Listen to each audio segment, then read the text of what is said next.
All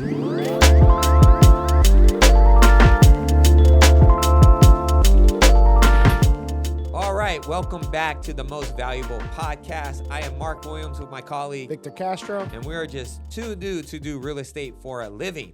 And this is episode 28.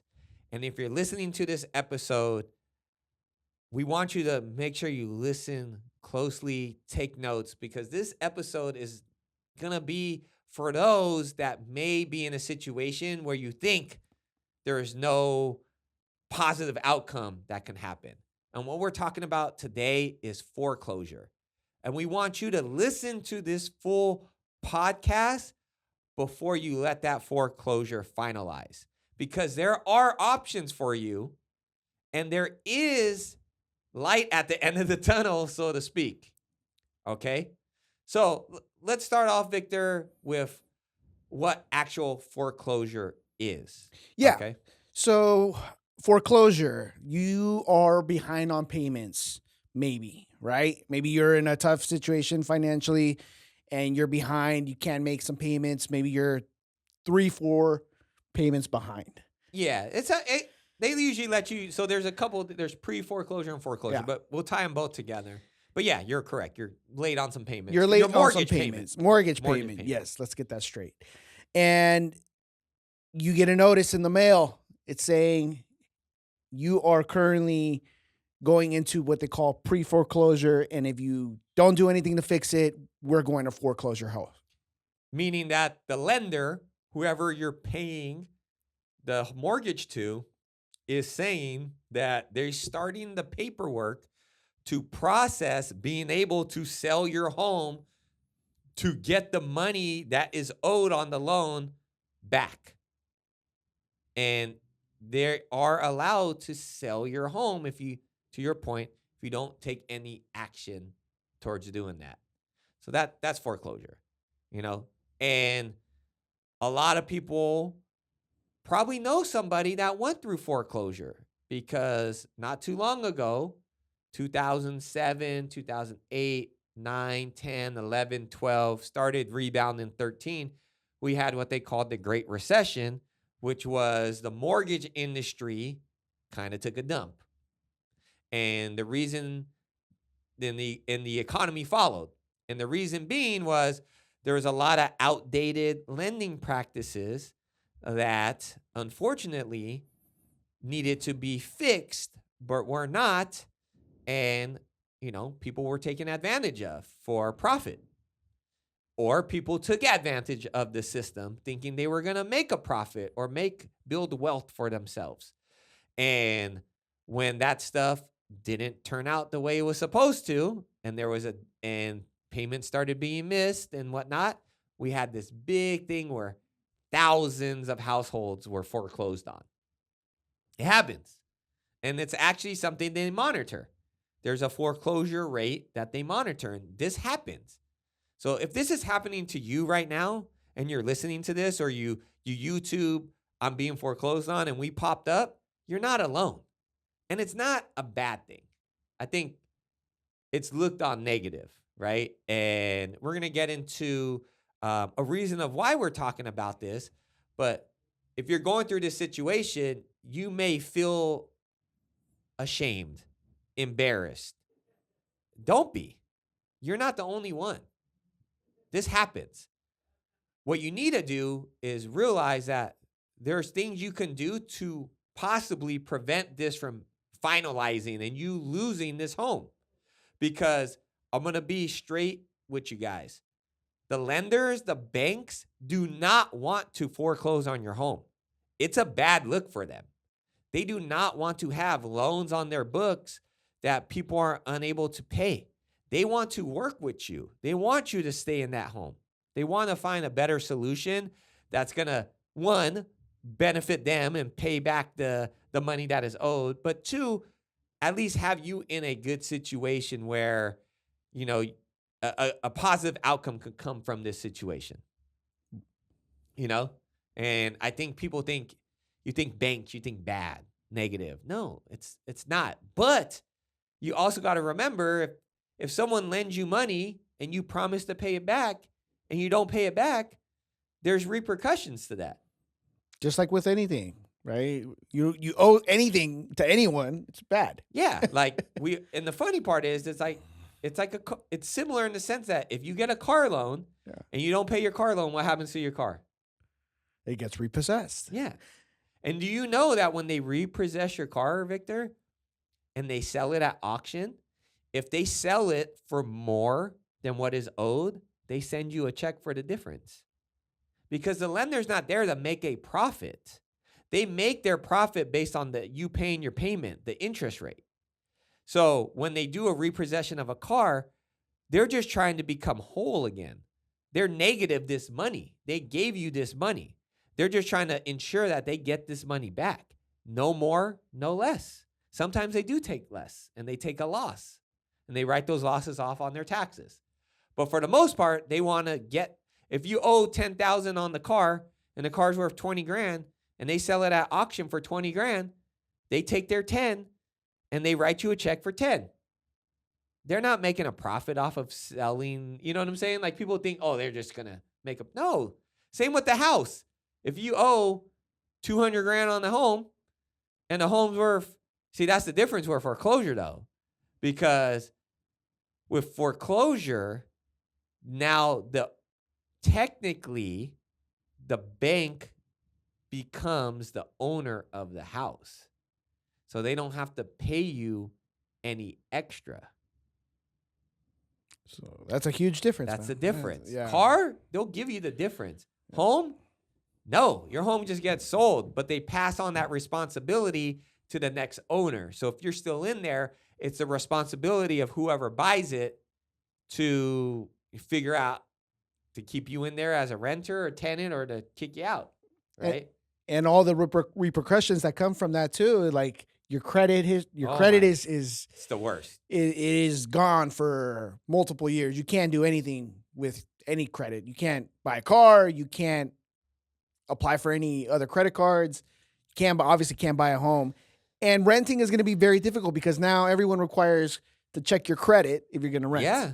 Yeah. I mean, credit is an indication of how you handle your finances. It's a grade on how that's what I tell my clients. It's a grade on how responsible you are paying your debt off. And it's not so much the score, it's what makes the score up. And what people don't realize is having debt does not affect your score as much as missing payments.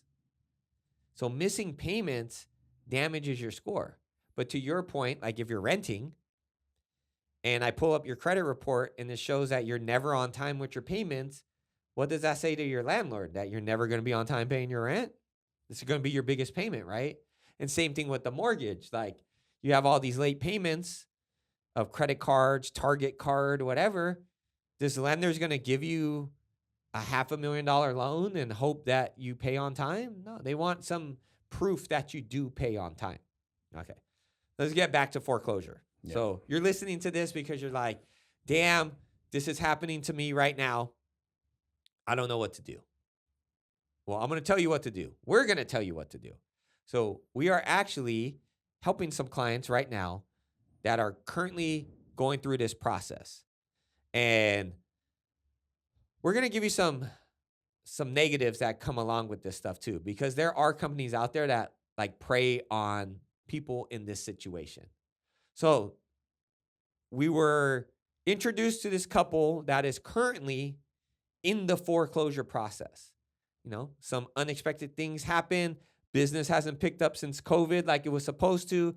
They got behind on payments. It kind of snowballed to the point where it went to pre-foreclosure and they ignored it because of the fear of unknown. I think a lot of people ignore stuff. I think if things get into foreclosure, because people have a fear that it's something negative, and if they don't know what to do and they don't know where to seek help because of embarrassment or fear. Like I said, to start this, don't feel that way. Yeah. But in this respect, they kind of fit the stereotype. They were embarrassed to tell anybody. They didn't know what to do.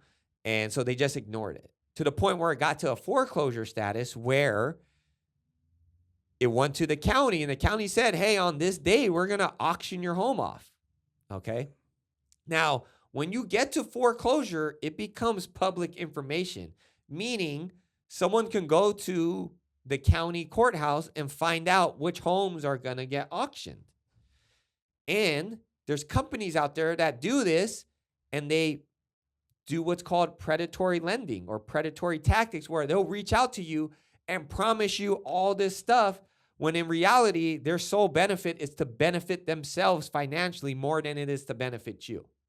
They're going to give you an option where you may think, okay, I have an out, but that out, and yes, they are going to deliver on what they say, but that out does not benefit you. It benefits them way more, meaning they may offer the pay to bring you back up to current. But in order to pay that, they're going to sell your home, and they get to keep a large percentage of the equity. This money, this great investment that you made, that you've been owning for years, they're going to get the advantage, not you. Now that's unethical. That's unethical. Listen to the previous podcast, right? But technically, they are delivering on what they promise. They're just not giving you the full benefits, right? Yes, it's benefiting you to the sense that they are helping you. Okay, let's not get that wrong. What they're offering will help you in your situation as long as it's done correctly. But the full benefit is going to benefit. When you sell in a home, the person selling your home should not benefit more than you as a homeowner. I'll just put it like that.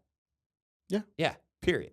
Cool. Simple words, simple sentence. So this couple got talked into helping. Long story short, a business colleague introduced me to these clients, and I started talking to them.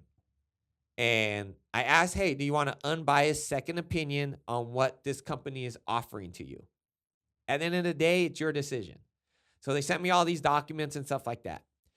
And, they're not experts. They don't do real estate or finance for a living. They have 9-to-5 jobs that are in totally different areas. So I'm reading through these documents. I'm like, pump the brakes. Look, this company is doing, as long as they deliver on what they're saying, yes, they are helping you out. But it is not beneficial to you. It's more beneficial to them. This company was taking 65% of the equity when they sold the home. Yes, they were going to let them stay in the home for a year, but at 4 times the cost that it was currently costing them to have the mortgage now. And if they couldn't deliver on finding an investor to help out to be able to do this process, then they were going to sell their home, which they did put for sale, and was charging them 4% to sell their home. And the home was on Zillow, and there was a picture of the outside of the home. And you know who took that picture, Victor? The homeowner. And they were charging them 4% if they found the buyer for the home. This company wasn't even in Northern California. They're in Southern California. They don't know the market. They took a picture. They priced the home $100,000 less than market value and was charging this poor couple 4% if they were to agree to sell it to somebody. So they had your potential client go outside of their house, take a picture on their cell phone, and send it to them. Yeah. And said, I'm going to charge, well, obviously they didn't explain the full no, they didn't. extension of everything, but they said, I'm going to charge you 4% to sell this home. Yeah. Right? Jesus. And they have it listed for $100,000 less than market. Part of my language, no shit, it's going to sell. Yeah. If you price a home cheap enough, regardless of the condition, it's going to sell. But this home's in great condition. They've owned it since 2005, bro. And they've never once refinanced. They're 20 years into a 30-year mortgage. So they have tons of equity in there. Tons of equity. Okay. Now, this is where you may want to take notes. When you're in foreclosure, you still own the home up until that date of the auction. And then even after the auction, if it doesn't sell. Okay. That being said, you need to throw away your embarrassment and shame and you need to reach out to either A, the lending company directly and tell them you need help, or B, you reach out to a trusted real estate agent like myself or Victor, or there's even government agencies, fair housing agencies, that nonprofits out there that don't charge anything and help with these situations. And just so you know, we're not charging anything to help them. I'm just doing this because I don't want to see somebody, because I believe in real estate creates wealth. And I don't want to see this couple throw their wealth away because someone's trying to take advantage of them. All right? So you need to reach out.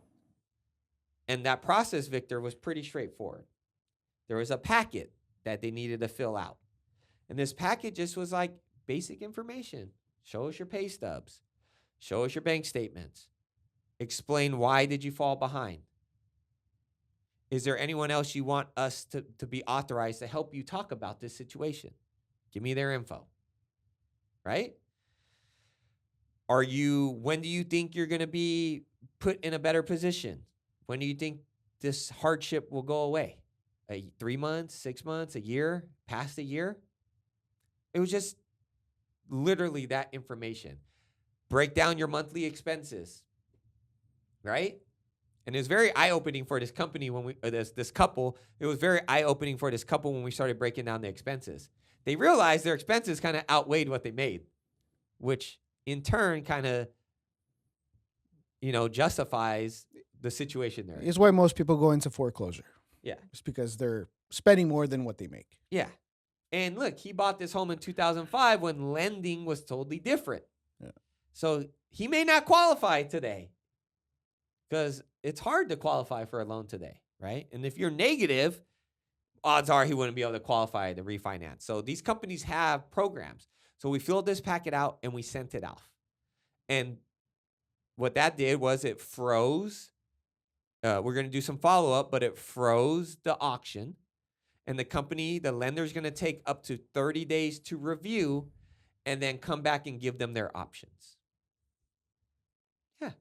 Okay. So when we get those options, it's either going to be what's called a loan modification.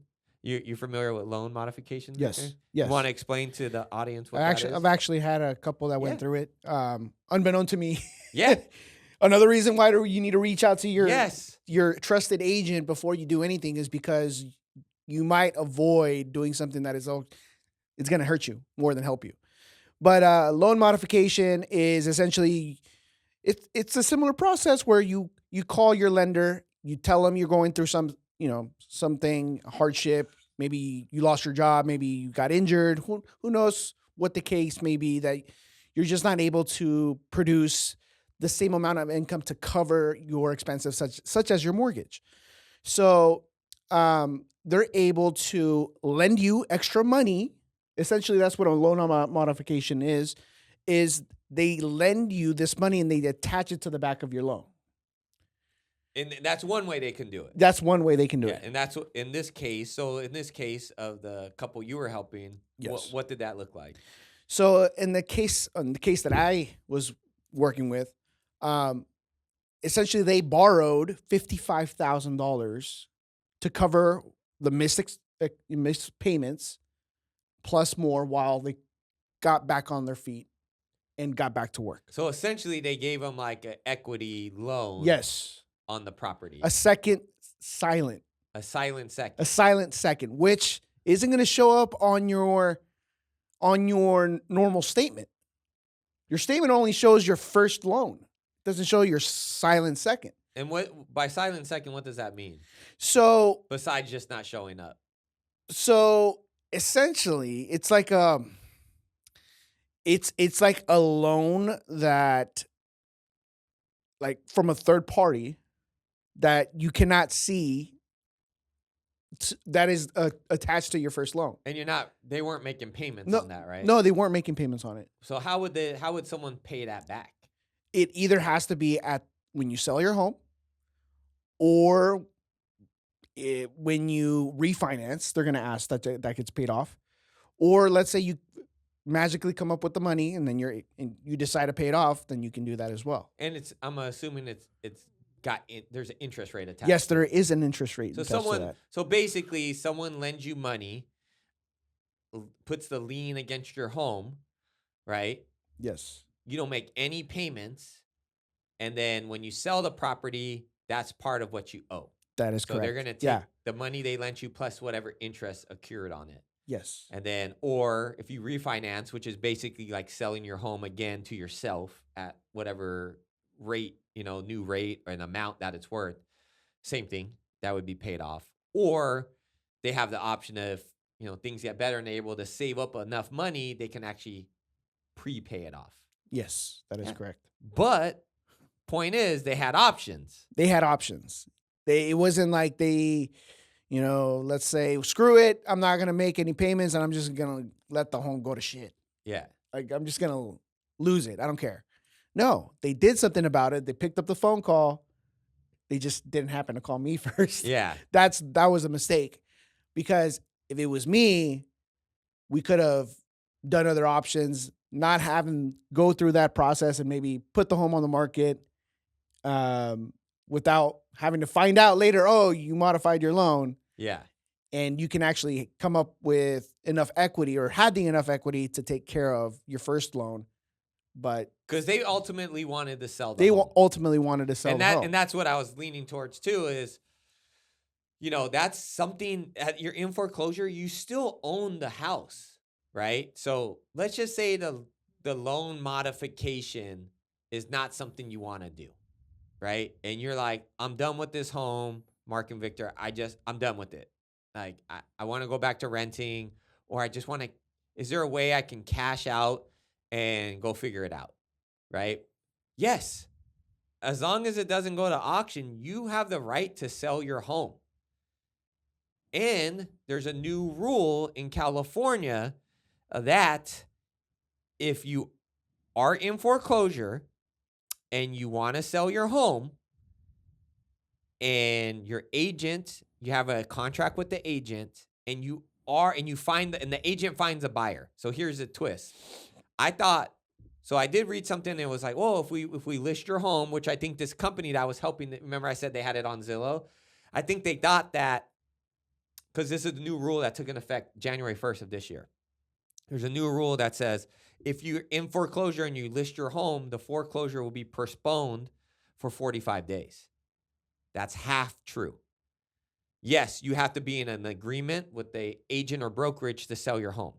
The other part is you have to be in contract already in the process of selling, which means that broker or agent that is selling your home has to have already found a buyer, and you have to be in contract. And then you also have to show the proof of funds that person is qualified. So the pre-approval that they were qualified to buy the home. And then it gets postponed 45 days. Okay? So if someone's calling you and say, oh, yeah, we could postpone it, we'll just sign this listing agreement, that is false. Unless they have a buyer right away, it won't get postponed. Mm-hmm. So I found that out. But you have the thing is, you have an option to sell it. So in this couple, their home is worth $725,000, $750,000. They've owned it since 2005. They've never did any equities, no refinances. So they're 20 years on a 30-year loan. They're 70% done with paying off this home. Almost 75% done. They have a ton of equity. So, and if they were just let it go foreclosure, they would have just lost the house. Now that we're trying to do something, one of the options that they're leaning towards once we figure everything out is to sell it and walk away with the $500,000 in their pocket. That's a lot better than just giving it up. It's your home still.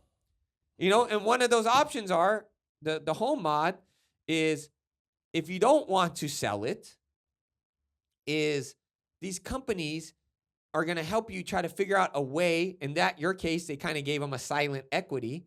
Some other options are 40-year mortgages, where they take your 30 years and they extend it another 10, right? You do got to remember, though, when they do loan mods, your loan will get modified, so your rate may change.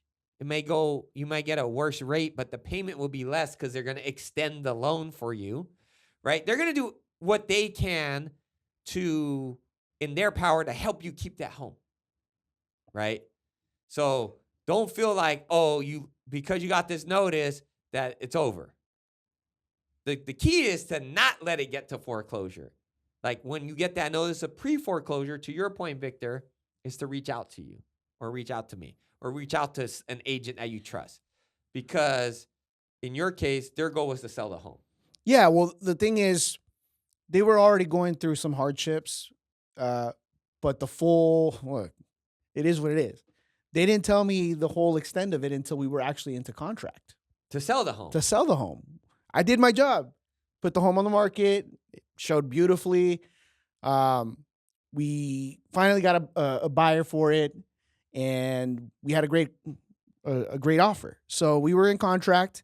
Next thing you know, payoff amount comes in, and to our surprise, there's $55,000 that was owed on top of, the commission fees and everything that they owed already.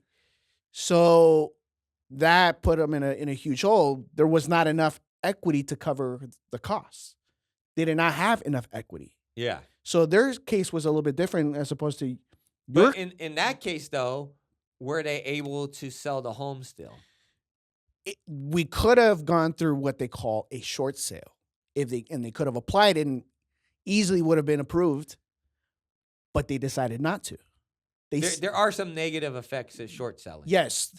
Your credit is probably negative for 4 years or so. It's something like that. But it's better than 10 years. So what is a short sale, though? Like for those listening that maybe have heard this, to our future clients out there that maybe heard this process, what do they mean by short sale? So a short sale is when there is not enough equity to cover the cost of selling a home and the loan that you have signed off to purchase the home. So that is what is called a short sale, and the bank is willing to lose out on some money, because of this, because ultimately it's going to be better than going into foreclosure. Yes. And having to lose way more. Yeah, so the bank kind of says, we'll take our losses. We'll write them off on our taxes. Yeah. They agree to like an amount, though, yes, right? They'll agree. Yeah, exactly. Yeah. And then we're able to sell the home for whatever it sells for. So like in this case, essentially they could have contacted and say, hey, we want to sell this home, but it's not worth what we owe. So what would be an agreed upon amount? And that's where you come in as the expert and say, hey, this is what the comps are selling for. This is what I charge. Yes. Right? And then the bank would say, okay, we're willing to take $55,000 less in order to satisfy what's owed to us. Yeah. And then the bank takes the loss. It shows up on that person's credit report as a short sell, which is way better than a foreclosure. Yeah. Yes, it is going to ding you and it's going to be a little negative, but I'll tell you right now, with the short sale, you can buy another home pretty quickly. It's like a couple years. Yeah. You just have to have a good enough reason of why that short sale happened and be able to prove it. Loss of job, injury. In this case, I think there was an injury. Yes. Right? So life happens, Life guys. happens. You got to remember, these companies, these lenders, these banks aren't multi-million or billion-dollar companies for no reason. They understand risk. And with risk, there's like risk management. And there's things in process to manage these risks. And the less risk someone takes, the more profitable the company is, right? So every loan is a risk. Life is a risk. Day-to-day is a risk. So, this isn't just happening to you. It happens. Yeah. It's more common than we think or know. Well, the good news is it's not as common in the sense of it's not a crisis. Yeah, it's not happening. And you'll see things like in 2008. You'll see things on like TikTok and Instagram. Oh, the economy is crashing. The foreclosure rate has increased. Yeah, but the foreclosure rate's like super low. And if it increases 0.1%, it increased. You know what I'm saying? They're having a panic attack over here and trying to scare you into the next crash. Yeah, no. The thinking. Don't listen to social media. We talked about this on a podcast before. You know, find your facts yourself, right? Do your research. So we're doing the research. We did the research for you. When it comes to foreclosures, there's help out there. It's up to you to seek that help, okay? But it's not the end of the world, because think about it. So these clients that I'm helping, and we'll wrap this up like this. These clients that I'm helping, although they last minute are seeking help, we're able to help them, right? So rule number 1, don't wait till the last minute. Yeah. Once you get that first notice, reach out to somebody you trust. 2, it sounds like the plan is, once we figure out which route we're going to go, they're going to end up selling the home. So they're going to be able to cash out all that equity they built by making a good investment back in 2005. So is home ownership a good investment? Absolutely. Right? No question. No question. Cool. Then they're going to take that equity and they're going to move to an area that's a little bit more affordable, where they can use that equity to buy something cash. And then they will never have a mortgage payment again. And the only thing they'll have to pay is their property tax, which it sounds like. Supplemental tax for the first year. Yeah. But here's the thing. I mean, it sounds like property tax might be going away as well. Hey, fingers crossed. In some states. Well, anyways, basically they're going to be put in a position where their cost of living is going to be more suitable for their expenses, their current expenses, right? So there's options for you. I think the whole thing about this is options. And yes, this isn't the most entertaining podcast or more controversial topic like some of our other ones, but I think some of these podcasts like this are necessary because there's a lot of misinformation out there. And we want you guys to know that are in these situations, or these situations arise in the future, that there's a solution for you out there. We want you to know that if this happens in the future, you can see this episode and you'll know what to do. Or if you know a friend that is going through a similar situation, feel free to share this podcast. This is what the podcast is for, yes. intended for, to inform. It's to inform. And I don't really have much to add on that. This was more of an informational podcast. But we just want to let you know that if you're going through foreclosure, you have options. Don't wait till it's too late. Seek the proper help, whether it's, like I mentioned, the options that are there. And if you have questions, feel free to reach out to us directly. We'd be more than happy to either A, provide our service, or B, steer you in the right direction. And with that, we look forward to winning with you.